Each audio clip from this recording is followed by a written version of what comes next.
ये देख, मैं तेरे को बताऊँ सिंपल आंसर लिखने का तरीका। अब जैसे कि मान के चल, कोई भी क्वेश्चन अपन को आता है, जैसे कि अपन को कुछ भी चीज़ है, अब अपन को वो हिंदी में तो आ रही है लेकिन अपन को समझ में नहीं आ रहा कि इंग्लिश में कैसे लिखनी है। ठीक है, अब उसमें क्या होता है कि देख, तो को पता होगी खूब तेरे प्री बोर्ड के हिसाब से, तूने जो पेपर दिए हैं तो उनके हिसाब से कि लैंग्वेज उल्टी सीधी चलती है तेरी। वेव लेंथ, उसके बाद तूने कुछ और शब्द डाल दिया, फिर कुछ और शब्द डाल दिया। अगर उस लैंग्वेज को ढंग से पढ़ेगा तो वो उसको समझ में नहीं आएगी। अब जैसे इस चीज़ में ना देख, सिंपली 4 फैक्टर है, सिर्फ चार फैक्टर हैं। एक तो सबसे पहले होता है कि कोई काम हो गया, जैसे हुआ था। जैसे कि मेरे को लिखना है कि जैसे कि मैं किसी का भी नाम ले लूँ, जैसे रोहित ले लिया मैंने नाम, रोहित। जैसे राम ले लेता हूँ, राम एक यूनिवर्सल चीज़ है, राम गया था। एक तो ये चीज़ हो गई कि वो पास्ट में गया था, राम गया था। अब ये चीज़ कहीं पे भी अप्लाई हो सकती है, सिर्फ 4 बेसिस पे बता दूंगा, सिंपल सिंपल चीज़। ठीक है, राम गया था। ठीक है, उसके बाद एक चीज़ आती है कि राम जाता है। पास्ट की कर ली अपन ने बात। अब एक हो गया प्रेजेंट के, राम जाता है। ठीक है, उसके बाद क्या चीज़ आती है कि राम जाता है। जाता है मतलब क्या बता रहे हैं अपन, डेली की आदत बता रहे हैं उसकी, कि राम जाता है, डेली जाता है मतलब। उसके बाद एक चीज़ आती है उनके सामने कि राम जा रहा है। मतलब राम क्या कर रहा है, हमको दिख रहा है जाता हुआ, कि देख वो जा रहा। मतलब इसमें कुछ भी देख कर सकते हैं अपन, कि राम खाना खा रहा है, राम खेल रहा है, कुछ भी कर सकते हैं। ठीक है, उसके बाद एक चीज़ आती है कि राम, अब अपन ने पास्ट की बात कर ली, प्रेजेंट की बात हो गई है कि एक तो डेली की हैबिट है उसकी, और एक क्या है, वो अभी कर रहा है। ठीक है, और उसके बाद एक हो गई राम जाएगा। अब इस चीज़ की जो अपन इंग्लिश बनाते हैं वो कैसे बनाते हैं, देख सिंपल तरीका बता रहा हूँ। इसमें तो याद रख ले तू कि तेरे को सेकंड फॉर्म का यूज करना है, सेकंड फॉर्म। ठीक है, इसमें तो याद कर ले कि तेरे को फर्स्ट फॉर्म का यूज करना है। ठीक है, इसमें तो याद कर ले तेरे को आईएनजी का यूज करना है, और इसमें तो याद रख ले कि तेरे को विल का यूज करना है। सिंपल। अब तेरे को कुछ भी और दूसरा याद आ रहा है, जैसे कि ऐसा होता है, तो उसमें क्या लगेगा तू, इट हैपन, इट हैपन। अब इसमें क्या है, एस और या फिर ई एस जोड़ देते हैं। इसमें क्या करते हैं, एस और ई एस जोड़ देते हैं। जैसे कि राम जाता है, तो इसमें राम जाता है मतलब, गो। तो गो में क्या जोड़ देंगे अपन, एस या ई एस, तो क्या हो जाएगा, गोज। इसमें क्या है, सेकंड फॉर्म यूज करनी है। ठीक है, सेकंड फॉर्म यूज करनी है, तो राम, गो की क्या हो जाएगी, वेंट, राम वेंट। गो की सेकंड फॉर्म क्या होगी, वेंट। अब जैसे अपन को कोई भी आंसर लिखना हो कि राम कल हॉस्पिटल गया था, अपन को हिंदी में तो आ गई है समझ में। अब अपन उसकी इंग्लिश का लिखेंगे, Ram should go hospital yesterday, फस्टरडे, उल्टी सीधी लिख देंगे कुछ भी। लेकिन इसकी जगह सिंपल तरीका था, Ram went to hospital yesterday. तो ये इसकी हो गई, इधर देख। ठीक है, अब आईएनजी जो होता है, अब जैसे अपन को कुछ चीज़ है, जैसे राम खेलने के लिए जा रहा है, जैसे यहाँ पे लिख रहा है कि राम जा रहा है, तो राम इज, गो में आईएन जोड़ देंगे तो गोइंग। ठीक है, राम इज क्या, गोइंग। विल मतलब ऐसा होगा, कि मतलब अपन इसमें ये करेंगे तो वो होगा। जैसे फिजिक्स वगैरह में बहुत यूज में हमें ना ये सब चीज़, कि ये करेंगे तो ये होगा, ये हुआ था। तो बात करें तो अपन सेकंड फॉर्म यूज कर देंगे, तो इट हैपन्ड, मतलब ये हुआ था। अब अपन को कोई फ्यूचर के लिए बताना है, तो अपन क्या करेंगे, विल को यूज करेंगे। जैसे राम जाएगा, तो राम विल गो। तो ये सिंपल जो ये जो 4 चीजें हैं ना, इनके बेसिस पे तू पेपर के भीतर इंग्लिश बना के लिख सकता है। मतलब जैसे तेरे को कोई भी सेंटेंस हिंदी में आ, जैसे कि मैं कोई भी पोस्टुलेट ले लूँ कि कोई भी, जैसे मान लो मैं फिजिक्स की चीज़ ले लूँ कि इसकी वेवलेंथ इतनी होती है, तो जैसे होती है तो अपन उसमें फर्स्ट फॉर्म का यूज कर देंगे, इट्स वेवलेंथ दिस वगैरह जो भी है, मतलब सेंटेंस बनाने के लिए। और एक चीज़ का अपन बहुत यूज करते हैं इसमें, देख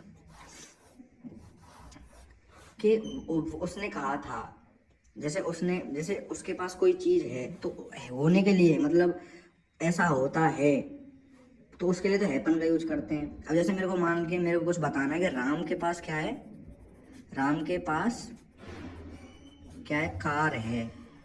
तो मैं इसको कैसे लिखूंगा बता, राम के पास कार है। मतलब कुछ चीज अपन जब बतावे ना कि उसके पास ये चीज है, उसके पास ये चीज होती है, तो उसके लिए अपन राम हैज ए कार। अब हैज की जगह पे हैव भी यूज कर लेते हैं। जब यहाँ पे प्लूरल यूज करेंगे, जैसे दे करेंगे, दे हैव ए कार। तो ये सब जो छोटी मोटी चीज़ें ना, ये बहुत ज़्यादा यूज आएंगी मतलब पेपर में लिखने के लिए। इंग्लिश में जैसे अपन आंसर बनाएंगे, केमिस्ट्री में जैसे अपन बनाते हैं कि जैसे केमिस्ट्री में एक चैप्टर डीएनए ब्लॉक एलिमेंट, उसमें अपन को बताना है N-1D सब सेल क्या होती है, इनकम्प्लीट होती है। जैसे अब मेरे को लिखना है उसमें कि Zn है जैसे जिंक, तो जिंक की क्या होती है, N-1D सब सेल क्या होती है, कंप्लीट होती है। ठीक है, अब मेरे को ये हिंदी में तो याद आ रहा है कि जिंक की N-1D सब सेल कंप्लीट होती है, मतलब जिंक के पास N-1D सब सेल क्या है, कंप्लीट है। अब मैं इसकी इंग्लिश कैसे बनाऊंगा, मैं याद कर लूंगा कि कोई चीज़ किसी के पास होती है, उसके लिए हैज का यूज करते हैं। तो zinc has N-1D sub cell complete, zinc has complete N-1D sub cell. तो इस तरीके से बना देंगे। जैसे अब अपन को आंसर में तो याद आ रहा है कि डॉक्टर सदाओ, जैसे एग्जाम्पल दे रहा हूँ, डॉक्टर सदाओ जापान गए थे पढ़ने के लिए। डॉक्टर सदाओ पढ़ने के लिए जापान गए थे। अब इसकी इंग्लिश क्या करेंगे अपन लोग, लिख देंगे उल्टी सीधी, डॉक्टर सदाओ गो जापान फॉर स्टडी। तो उससे कोई मतलब नहीं बैठेगा, लेकिन अपन को याद आ रहा है कि गए थे, डॉक्टर सदाओ गए थे, doctor Sadao went to Japan for study, doctor Sadao went to Japan for study. जैसे डॉक्टर सदाओ पढ़ने के लिए अमेरिका जाएंगे, जाएंगे जाएंगे यानी फ्यूचर के लिए विल यूज कर लेंगे, doctor Sadao will go to. और डॉक्टर सदाव जा रहे हैं, गोइंग, और अगर जाते हैं तो गोज। समझ में आ गई यहाँ तक। अब ये एस और ई एस जो है ना, इसमें तभी तक लगता है जब अपन सिंगुलर यहाँ पे यूज कर रहे हैं। अगर यहाँ पे अपन दे लेंगे ना, दे, तो दे के संग गोज नहीं लगेगा, दे के संग ओनली गो लगेगा। ठीक है, अब यहाँ पे कुछ वर्ड्स आ जाते हैं, जैसे मैं तेरे को कुछ यूनिवर्सल वर्ड बताया जो पेपर के भीतर बहुत ज़्यादा यूज होते हैं। जैसे कि एक तो होता है देख, सुड़का, सुड़का मतलब क्या होता है, चाहिए, कि मेरे को ऐसा करना चाहिए, आई शुड डू दैट। समझ आ रहा है, इंग्लिश बनाने के कुछ तरीके बता रहा हूँ। जैसे कि डॉक्टर सदाव को ऐसा करना चाहिए था, डॉक्टर सदाव को ऐसा करना चाहिए था, डॉक्टर सदाव शुड डू दैट, ऐसा करना चाहिए था। तो इंग्लिश बनाई। अब जैसे ये वर्ड जैसे वैसे आ जाता है ना पेपर में, अगर ध्यान में, तो क्या लिखते हैं, doctor Sadao do should good that fate, ऐसे। लेकिन अब कि करना चाहिए, चाहिए के लिए क्या करेंगे, शुड यूज करेंगे, डॉक्टर सदाव शुड डू दैट। ठीक है, ऐसे। उसके बाद आता है देख कैन, तो कैन तो अपन प्रेजेंट के लिए यूज करेंगे, और कुड क्या करेंगे, कुड क्या करेंगे, पास्ट के लिए यूज करते हैं।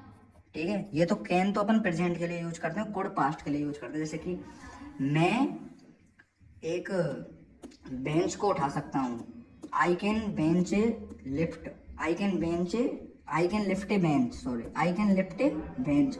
अगर मेरे को ये चीज़ पास्ट के लिए बतानी है कि मैं बेंच उठा सकता था, तो I could lift A bench.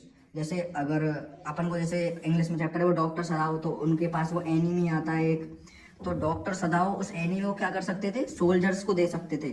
तो doctor Sadao could give the enemies to the soldier but he helped, मतलब सेकंड फॉर्म यूज कर ली ना, बट ही हेल्प्ड द, मतलब उन पर उन्होंने क्या करी थी, उसकी मदद की थी, but he helped the soldier, help की सेकंड फॉर्म हेल्प्ड हो गई। जैसे पूरा सेंटेंस ये है अपन के सामने कि डॉक्टर सदाव क्या कर सकते थे, उसको सोल्जर्स को दे सकते थे, तो could give him for the soldier, could use कर लिया, दे सकते थे, कर सकते थे, तो कुड यूज कर लिया। अब उसके बाद है कि डॉक्टर सदाव हेल्प्ड, मतलब उन्होंने उसकी मदद की थी, तो डॉक्टर सदाव हेल्प्ड हिम। ठीक है, तो इस तरीके से सेंटेंस बना सकते हैं। उसके बाद और एक आध वर्ड है, जैसे बोड़ फुड़का यूज कर लेते हैं, तो बोड़ फुड़का तो नॉर्मली यूज हो जाता है। तो ये जो चीज़ है ये होती है। हाँ, एक चीज़ और होती है, एक होता है हैज का यूज। हैज, हैज के संग हमेशा थर्ड फॉर्म का यूज होता है, हैज के संग हमेशा थर्ड फॉर्म का यूज होता है। जैसे ये वाला हैज अलग है कि Ram has a car.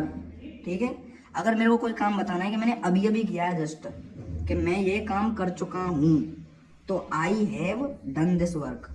I plural होता है तो हैव यूज होगा, सिंगुलर के संग हैज यूज होगा। जैसे मैं बोलूँ कि राम ने अभी अभी खाना खाया है, राम खाना खा चुका है, तो राम हैज ईटन फूड, मतलब खा चुका है तो ईटन फूड। और अगर राम के पास कार है तो राम हैज ए कार।